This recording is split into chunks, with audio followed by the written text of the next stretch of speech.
Good evening, welcome to Manchester Film Festival. We're going to talk about Shell with some of the lovely creators. Would you like to introduce yourselves and maybe tell me a little bit about the film? Yeah, I'm Valentina. I'm the one of the producers of the film. There was a few of us, and I'm Emma Bresky, and I star in the film as Jess. what's it about? Oh, well, it's about family, really, and grief, and the complexity of family dynamics. Particularly siblings. Yeah. Sure, let's start with those big issues. I think there's a lot of big talk at the minute about the banality of evil, about it's not necessarily tanks on the lawn, it's those kind of little tiny things that are kind of, when you think about them, truly horrific. And I don't think this is about that, but is it about the pettiness of ignorance? It's a good question. I would say that a lot of it is kind of, we're not trying to. Can I swear?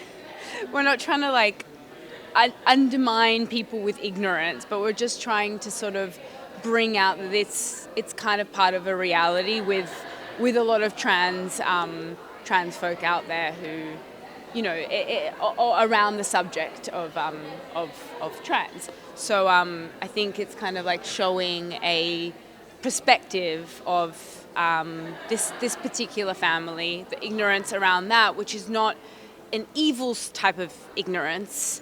But it's just these two siblings and family trying to understand each other in this complex kind of. I think there's environment. there's a huge element, particularly with my character Jess. There's a huge element of resistance because I feel like she comes from a place of fear. She's operating on a frequency of fear, whereas Shell is free and themselves in becoming. And I think sometimes in family there's that fear-based mentality of losing something when actually it's just someone becoming who they're truly meant to be. And it was a really interesting character for me to play, considering a lot of my character's mindsets in the beginning are nothing to what I truly believe in, considering I have trans family members myself.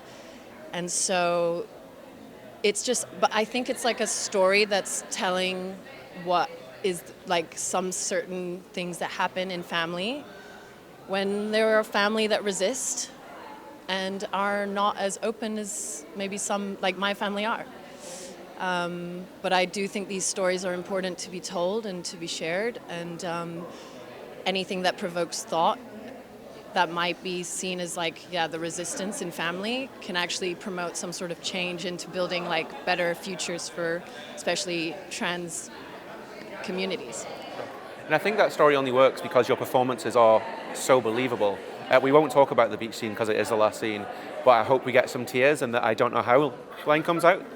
But let's talk about the piano scene, if you break that down for me a little bit, because that was just wonderful. It was joyous and sad at the same time. Can I just say that their performances were so amazing, and we were so lucky to have two such brilliant actors to do that. And I totally agree with you. Sorry, I'm feeling like a mum here. I totally agree with you that the performances really made it touching and heartwarming, and also just poignant, but also kind of in a way subtle, that it kind of was just, you're just feeling it with them. I just wanted to say that about you guys. You can answer the question. Yeah, I mean, in terms of how playing these, for my character, it was really quite difficult at times, because also this is my first time in a proper leading role. And a lot of the time I felt like I couldn't really, it wasn't about acting, it was just about, and I think one of the things about actors is, we're always told that, oh, you're an actor, you must be so good at lying, but actually we're given a tough task of having to be really true to telling the truth, being true to yourself in a way, as well as being in a character that maybe, I had to show a lot of empathy and compassion for Jess, particularly playing that kind of character. And the piano scene was one of those scenes where it was some music in my family, because a lot of the leading all of the leading cast, we are all of Filipino descent. So singing is so embedded in my Filipino culture that it's something that with my family, it's always something that actually brings us so close together, and then actually ends up helping us celebrate more, no matter what our differences might be in the moment. It's like a beautiful stamp in time that we share. But then in this film as well, there's, like you said, an element of sadness, and sometimes even like tones that are sometimes quite like just nasty. Grandma does, right? Yeah, an evil. I can't help it. I have a cackle.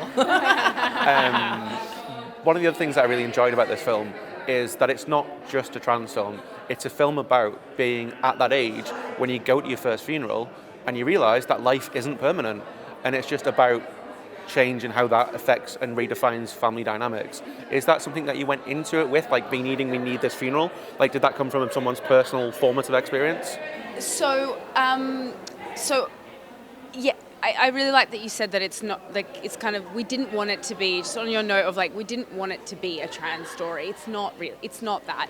It's just, it surrounds a character who's going through, you know, their transition, and so it was really important for us to have family, siblings, and kind of, you know, make sure that we tell a story that any sibling can relate to. You know, anyone out there, I've got siblings. Or even parents, and like the whole idea of how each, even no matter how big your family are, you're all different individuals. And everyone in this film copes with the grief differently. Everyone relates to what family means to them differently, how they love, how they process pain. Like everyone in each character has their own way of dealing with their emotions throughout the whole, I guess, grieving process, which is like, you know, like each character's, some are more compassionate, some are not, and like it's quite interesting. I think everyone I've spoken to have seen it have been like, it's weird, I can relate to each character in different ways, and I think to your question about the prominence of the, you know, the funeral and the grieving, I think grief brings out a lot of emotions that we're kind of unaware of for everyone, you know, anyone in existence. And I think that was a catalyst for this moment in time that this short film is, which needs to represent that tiny moment that we have, you know, 16 minutes to do on screen. And so I think the funeral kind of brought out the grief of that funeral brought out these characters' kind of, you know, stronger emotions to certain topics that they needed to discuss and get through. And I think that was kind of it was the catalyst for the short, but their moment in their lives in that time. Yeah. Does that make sense? Speaking of time, I think we've just about run out of it, but I would love to hear what else you're going to do with Shell and what you guys are up to yourselves next.